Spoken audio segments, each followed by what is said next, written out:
On termine ce webinaire avec quelques actualités.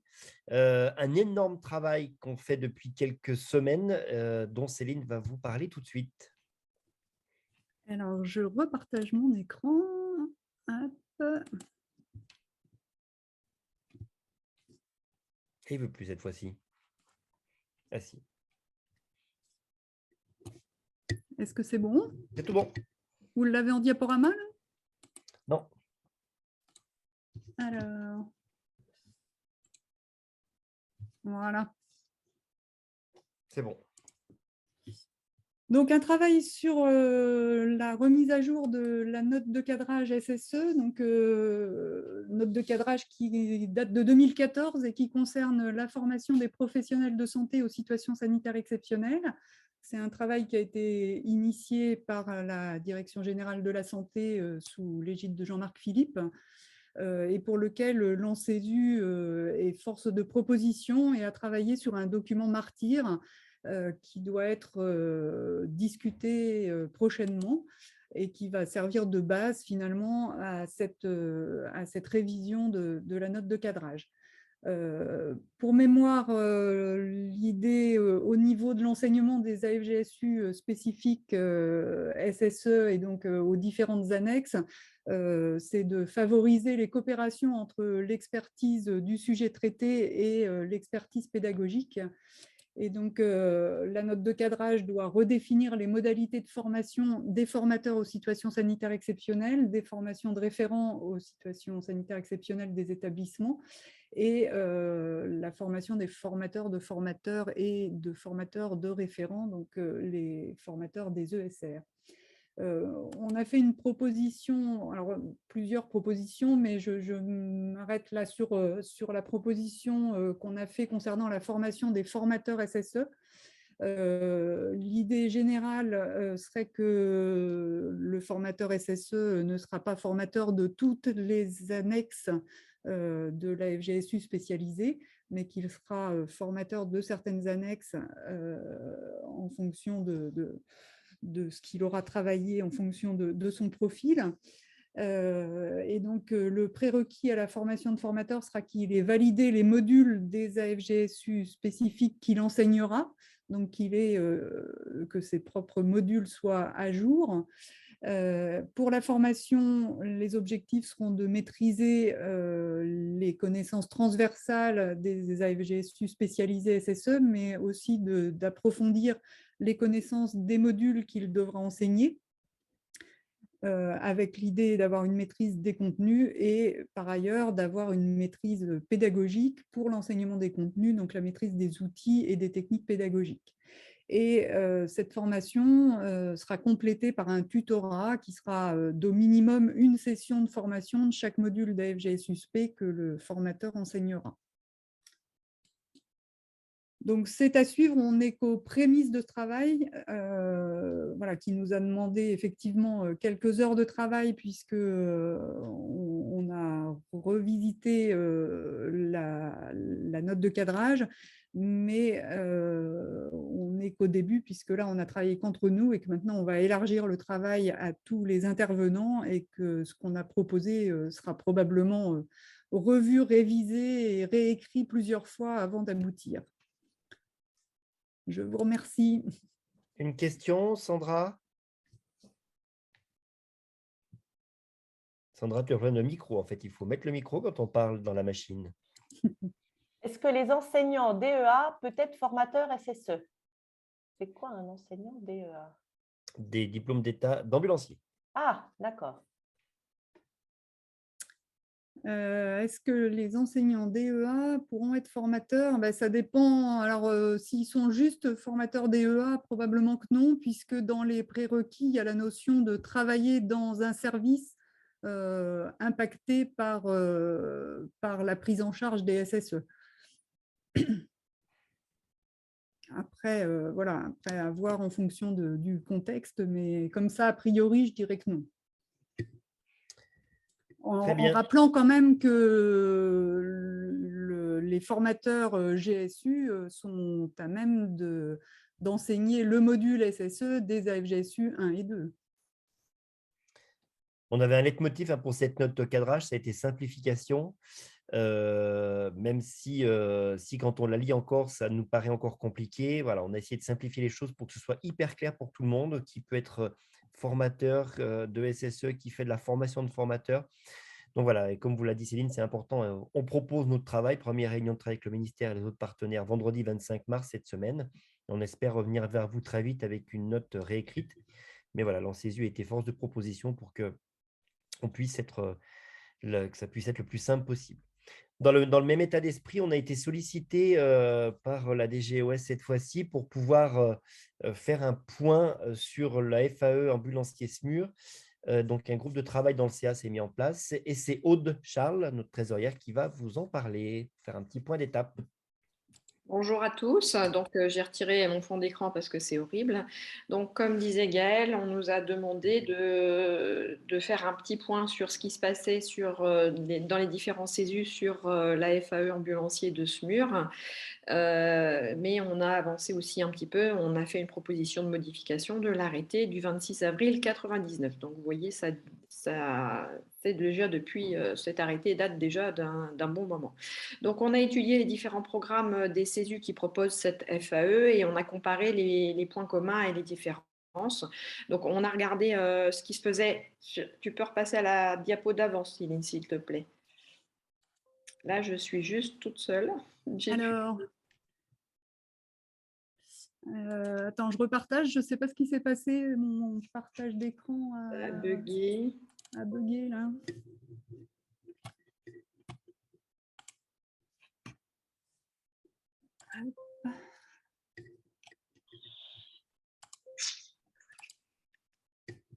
Donc, on a sollicité différents CESU sur la deuxième, celle avec les CESU, sur la méthode, s'il te plaît.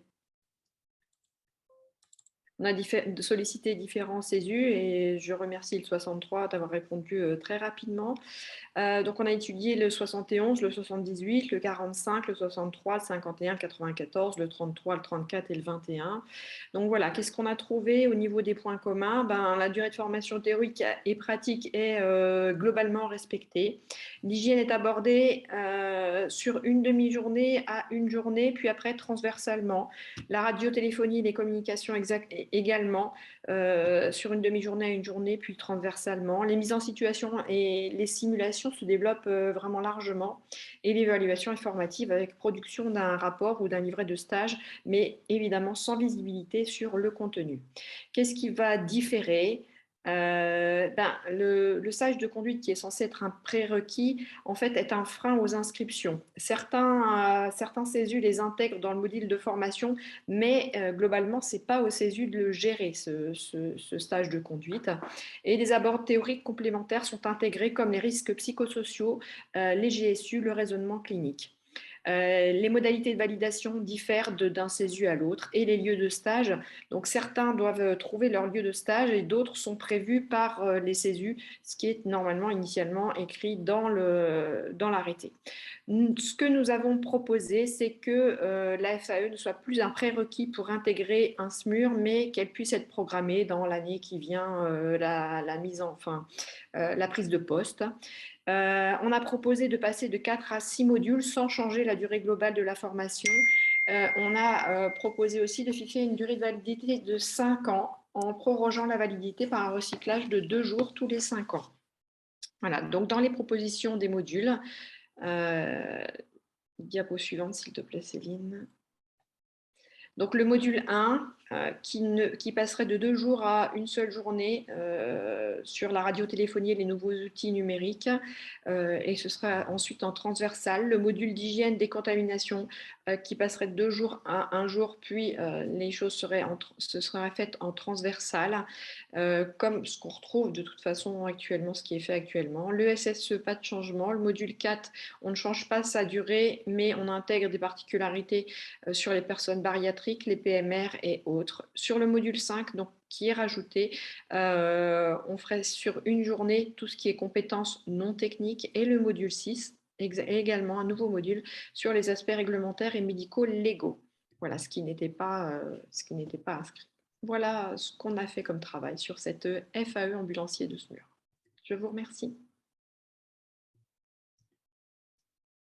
Merci beaucoup, Aude. S'il n'y a pas de questions, on va terminer avec quelques infos générales et des rendez-vous.